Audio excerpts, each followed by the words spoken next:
बच्चों, हम पढ़ रहे हैं कक्षा 9 की सामाजिक विज्ञान का भूगोल विषय से संबंधित भाग, जिसकी पुस्तक का नाम है समकालीन भारत भाग 1।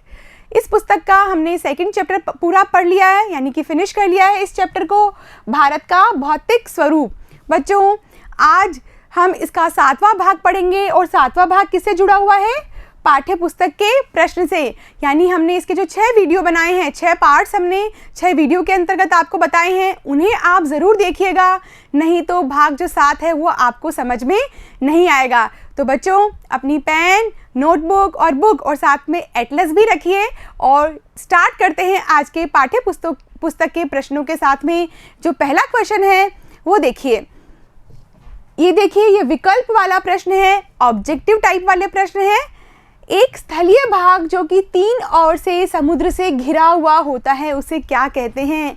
मैंने आपको समझाया था कि एक ऐसा क्षेत्र जो 3 तरफ से स्थल से घिरा हुआ है, कौन सा क्षेत्र है वो आप यहाँ पर भी देख सकते हैं। ये देखिए, प्रायद्वीपीय पठार कैसा क्षेत्र है, जो कि पश्चिम में अरब सागर से, पूर्व में बंगाल की खाड़ी से और दक्षिण में हिंद महासागर से घिरा हुआ है और एक तरफ से स्थल भाग से जुड़ा हुआ है, और वो कौन सा क्षेत्र है? प्रायद्वीपीय पठार। तो ये देखिए, जो स्थलीय भाग हमको कौन सा पूछ रहे हैं, जो 3 ओर से समुद्र से घिरा हुआ है, तो भारत का तो प्रायद्वीपीय पठार है। और यदि हम भौगोलिक शब्द में उसकी संज्ञा दें तो उसे हम क्या कहेंगे? प्रायद्वीप।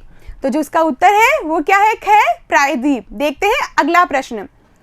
भारत के पूर्वी भाग में म्यांमार की सीमा का निर्धारण करने वाले पर्वतों का संयुक्त नाम बताइए। बच्चों, याद कीजिए कुछ। ये देखिए मानचित्र, ये देखिए, ये कौन सा पड़ोसी देश है हमारा? ये पड़ोसी देश है म्यांमार। म्यांमार के पास में कौन सी पहाड़ियां हैं? हमने हिमालय पर्वत श्रृंखला के बारे में पढ़ा था और मैंने आपको बताया था कि इस स्थान पर आकर दिहांग गोर्ज के पास में यह दक्षिण में मुड़ जाती है और ये कौन सी पहाड़ियां कहलाती है? जी हाँ, पूर्वांचल की पहाड़ियां। तो इसका उत्तर क्या होगा बच्चों? पूर्वांचल की पहाड़ियां। ये देखिए, तो आप इसे अंकित कर लेंगे। ख, इसका उत्तर क्या है? ख, पूर्वांचल। अगला प्रश्न देखते हैं। गोवा के दक्षिण में स्थित पश्चिम तटीय पट्टी कौन सी है? अब ये देखिए, गोवा ये रहा आपका, है ना। गोवा राज्य कहाँ है? गोवा राज्य भारत के पश्चिमी तट पर है और मैंने आपको बताया था कि जो पश्चिमी तट है उसे हमने 3 भागों में विभाजित किया है। कौन कौन से भाग हैं? एक बार फिर से समझाती हूँ आपको। ये देखिए बच्चों, जो मुंबई और गोवा का जो क्षेत्र है उसे हम कोंकण तट कहते हैं, और लिख लेंगे यहाँ पर कोंकण तट। मुंबई और गोवा का जो क्षेत्र है, गोवा तक का जो क्षेत्र है वो कोंकण तट कहलाता है, और गोवा के जो दक्षिण का जो क्षेत्र है वो क्या कहलाएगा? कन्नड़ तट कहलाता है। और ये गोवा से मंगलोर के बीच की सीमा के क्षेत्र में है कन्नड़ तट, और उसी प्रकार मंगलोर से दक्षिण में कन्याकुमारी तक कौन सा क्षेत्र है? मालाबार तट है। तो इस प्रकार हम क्या देखते हैं कि जो गोवा तक का क्षेत्र है वो तो कोंकण तट है। अब पूछा क्या है हमसे कि गोवा के दक्षिण में जो स्थित पश्चिमी तटीय पट्टी है क्या कहलाएगी? कन्नड़ तट। तो हमारा उत्तर क्या होगा? ख, कन्नड़ तट। आगे बढ़ते हैं चौथे प्रश्न पर। पूर्वी घाट का सर्वोच्च शिखर कौन सा है? ये भी हमने डिस्कस किया था। ये देखिए बच्चों, ये पूर्वी घाट श्रृंखलाएं हैं और मैंने आपको बताया कि जो महेंद्रगिरी पर्वत है वो इस घाट का सबसे ऊंचा शिखर है, और हमारे उत्तर में ये कौन से क्रम पे है? ख क्रम पर है। तो इसका उत्तर क्या होगा? ख। आगे बढ़ते हैं। ये देखिए बच्चों, ये 1 लाइन या 2 लाइंस में देने वाले उत्तर होते हैं, और प्रश्न क्या पूछा है कि भाबर क्या है? क्या होता है भाबर?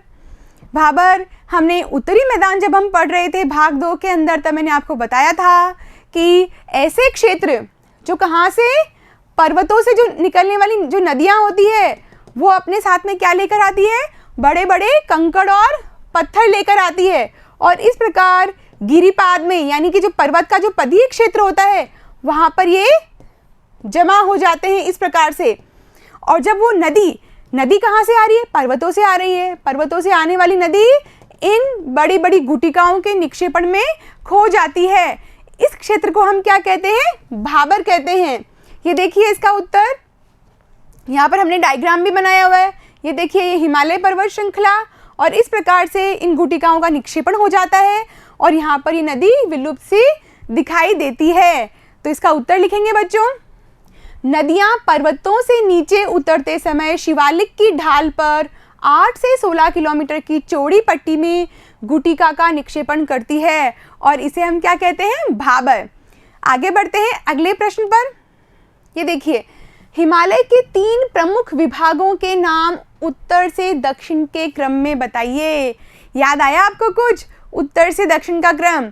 मैंने आपको हिमालय का जब विभाजन बताया था तो 2 प्रकार से बताया था, एक तो उत्तर से दक्षिण के क्रम के आधार पर और एक नदियों की सीमाओं के आधार पर।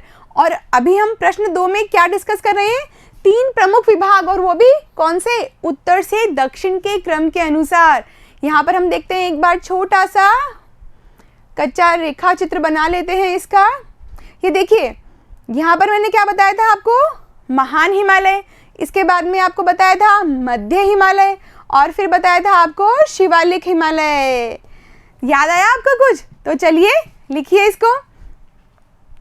उत्तर से दक्षिण के क्रम में हिमालय के 3 प्रमुख विभाग निम्न प्रकार से हैं। ये देखिए बच्चों, ये सबसे उत्तर में है ना।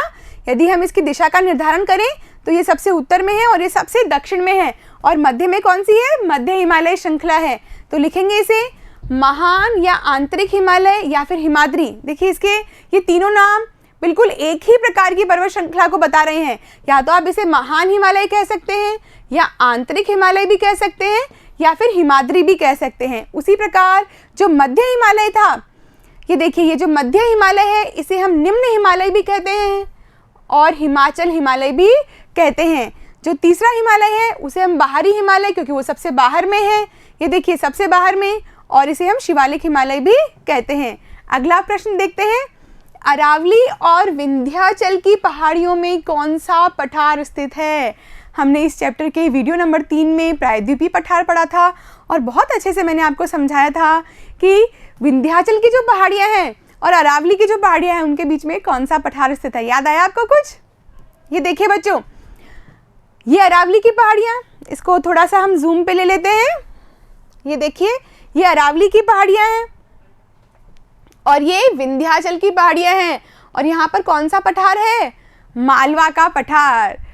आप इसका उत्तर लिख लीजिए बच्चों, मालवा का पठार। आगे बढ़ते हैं चौथे प्रश्न पर। भारत के उन द्वीपों के नाम बताइए जो कि प्रवाल भित्ति के हैं। ऐसे कौन से द्वीप हैं जो प्रवाल भित्ति से बने हैं? हमने इसे वीडियो नंबर 6 में डिस्कस किया था। भारत के जब द्वीप समूह हमने पढ़े थे तब मैंने आपको बताया था कि जो अरब सागर में लक्षद्वीप समूह हैं वो किसके बने हुए हैं, प्रवाल के बने हुए हैं, प्रवाल भित्ति से बने हुए हैं। तो इसका उत्तर भी लिख लीजिए आप। ये देखिए, लक्षद्वीप समूह, और 1973 से पहले इसके हमने अलग अलग डिवीज़न देखे थे, लक्काद्वीप, मिनिकॉय और एमिनद्वीप, लेकिन आज ये किस नाम से जाना जाता है, लक्षद्वीप के नाम से जाना जाता है। अगला क्वेश्चन देखते हैं, निम्नलिखित में अंतर स्पष्ट कीजिए। सबसे पहले नाम आता है बांगर और खादर का, और इसी का जो दूसरा क्वेश्चन है वो क्या है, पूर्वी घाट तथा पश्चिमी घाट, है ना। अच्छा क्वेश्चन, चलिए इसके बारे में भी हम डिस्कस कर लेते हैं। बांगर और खादर क्या होते हैं? ये देखिए बच्चों, जो बांगर क्षेत्र है, ये देखिए ये नदी है ना। इस नदी के जो तटवर्ती इलाके होते हैं, जो बिल्कुल किनारे वाले क्षेत्र होते हैं, वहाँ पर क्या होता है, अक्सर हिमालय क्षेत्र की जो नदियाँ होती है वहाँ पर बहुत अच्छी वर्षा होती है, और जब मानसून का समय होता है तो ये नदियाँ क्या हो जाती है, ओवरफ्लो हो जाती है, और यहाँ से ये बाढ़ का पानी बाहर आ जाता है। तो जो क्षेत्र नदियों के निकटतम वाले क्षेत्र होते हैं वहाँ पर क्या क्षेत्र होते हैं, खादर। इन्हें हम क्या बोलेंगे, खादर बोलेंगे, ये भी खादर। और जो क्षेत्र नदी से जितना दूर होगा और ऊंचाई पे होगा वहाँ पर बाढ़ का पानी प्रतिवर्ष नहीं पहुँच पाता है, और उसे हम क्या कहते हैं, बांगर। ये देखिए, यहाँ पर भी इसी प्रकार की भू आकृति बनेगी। तो खादर कौन से क्षेत्र है, नवीन जलोढ़ वाले क्षेत्र है जहाँ प्रतिवर्ष बाढ़ का पानी आता है, और बांगर कैसे क्षेत्र है जहाँ पर प्रतिवर्ष बाढ़ का पानी नहीं आता है और अपेक्षाकृत ये नदियों से ऊंचाई पर स्थित होते हैं। तो इसके बीच में एक बार हम फिर से अंतर कर लेते हैं। बच्चों लिख रहे हैं ना आप, इसे लिखते रहिए, बहुत इंपॉर्टेंट है, एग्जाम में ज़रूर पूछे जाएंगे ये वाले प्रश्न। ये देखिए बांगर, बांगर, उत्तरी मैदान के पुरातन जलोढ़ को बांगर कहते हैं। यदि आपसे वन वर्ड में पूछा जाए कि बांगर क्या है तो आप क्या कहेंगे? पुरातन जलोढ़। और उसी प्रकार खादर के लिए क्या कहेंगे? नवीन तथा युवा जलोढ़ को खादर कहते हैं। जो दूसरा अंतर है वो क्या है कि जो बांगर है वो ये नदियों के बाढ़ वाले मैदान के ऊपर स्थित है और जहाँ बाढ़ का पानी नहीं पहुँच पाता है। देखिए, प्रतिवर्ष वहाँ पर बाढ़ का पानी नहीं पहुँच पाता है। कई वर्षों में जब बहुत भयंकर बाढ़ आती है तभी वहाँ पर बाढ़ का पानी पहुँच पाता है, इसीलिए तो वहाँ पर क्या है? पुरातन जलोढ़ है। और यदि हम खादर से इसकी तुलना करें, इन क्षेत्रों में बाढ़ के समय नदी का पानी संपूर्ण क्षेत्र में फैल जाता है तथा नई जलोढ़ परत जम जाती है। अगला अंतर देखते हैं। इनका प्रतिवर्ष, यानी जो बांगर है, इनका प्रतिवर्ष पुनर्निर्माण नहीं होता है। क्यों? क्योंकि ये ऊंचाई पर है, जबकि नदियों के समीपवर्ती वाले जो क्षेत्र होते हैं उसे हम खादर कहते हैं और वहाँ पर प्रत्येक वर्ष पुनर्निर्माण होता है। और बच्चों, जो बांगर है वो कम उपजाऊ होती है। क्यों? क्योंकि वहाँ प्रत्येक वर्ष नवीन मिट्टी की परत नहीं आएगी, जबकि जो खादर है वहाँ पर प्रति वर्ष नवीन मिट्टी की परत आने से ये क्षेत्र कैसे होंगे? उपजाऊ होंगे। ये देखिए आप, ये खादर है, खादर एकदम नदी के पास वाले इलाके होते हैं, जबकि बांगर नदी से थोड़े दूर भी होते हैं और थोड़े से उठे हुए क्षेत्र भी होते हैं। अब हम अंतर करेंगे पूर्वी घाट और पश्चिमी घाट में। जी हाँ बच्चों, ये देखिए, ये भारत के पूर्वी घाट हैं और ये पश्चिमी घाट है। पश्चिमी घाट कैसे हैं? अनवरत हैं, क्रमबद्ध हैं और पूर्वी घाट कटे फटे हैं। ऐसा इसलिए क्योंकि पूर्वी घाट से आने वाली नदियों ने, जैसे कि महानदी, गोदावरी, कृष्णा और कावेरी ने इनको काट दिया है। और इसका जो ढाल है प्रायद्वीपीय पठार का, वो भी कैसा है? पश्चिम से पूर्व की ओर है। तो चलिए डिस्कस कर लेते हैं। ये देखिए, पूर्वी घाट ये भारत के पूर्वी तट पर स्थित है और पश्चिमी घाट पश्चिमी तट पर है, तभी तो इनका नामकरण पूर्वी घाट और पश्चिमी घाट हुआ। और पूर्वी घाटों की जो औसत ऊंचाई है वो 600 मीटर है, क्योंकि कटे फटे हैं और ज़्यादा खंडित भी हैं। उसी प्रकार पश्चिमी घाट को देखें तो पश्चिमी घाट पूर्वी घाट की अपेक्षा ऊंचे हैं और इनकी औसत ऊंचाई भी 900 से 1600 मीटर के मध्य है। ये देखिए, पूर्वी घाट बंगाल की खाड़ी में गिरने वाली नदियों के द्वारा कैसे हो गए हैं? खंडित, अनियमित और कटे फटे हैं, जबकि जो पश्चिमी घाट है वो बेहद समानता दर्शाते हैं और पश्चिमी तट के समानांतर चलते हैं, बिल्कुल समानांतर चलते हैं। ये निरंतरता लिए हुए हैं और इन्हें हम केवल दर्रों के माध्यम से ही पार कर सकते हैं। मैंने आपको बताया था थाल घाट, भोर घाट और पाल घाट दर्रों के बारे में। ये देखिए, महेंद्रगिरी पर्वत 1500 मीटर पूर्वी घाट का सर्वोच्च पर्वत शिखर है, जबकि अन्नाईमुड़ी जो 2695 मीटर है, देखिए ये है 1500 मीटर यानी कि 1500 मीटर और ये है 2695 मीटर। अन्नाईमुड़ी कहाँ है? अन्नामलाई श्रेणी में है। और जो दूसरी बड़ी श्रेणी है वो है डोडा बेटा, जिसकी ऊंचाई है 2633 मीटर। अगला अंतर करते हैं। पूर्वी घाट में वर्षा बहुत कम होती है, जबकि पश्चिमी घाट में जो आर्द्र पवनें होती है वो पर्वतों से टकराकर बारिश करती है। तो बच्चों, ये तो थे हमारे वस्तुनिष्ठ, अति लघुतरात्मक और लघुतरात्मक प्रश्न। मैं उम्मीद करती हूँ कि आपको प्रश्नों के उत्तर ज़रूर समझ में आए होंगे और यदि कोई डाउट है तो एक बार वीडियो को फिर से देख लीजिए। अगले भाग में हम मिलेंगे निबंधात्मक प्रश्नों के साथ में, मानचित्र संबंधी कौशल के जो प्रश्न हैं उनके साथ में। तब तक बने रहिए मेरे साथ। धन्यवाद।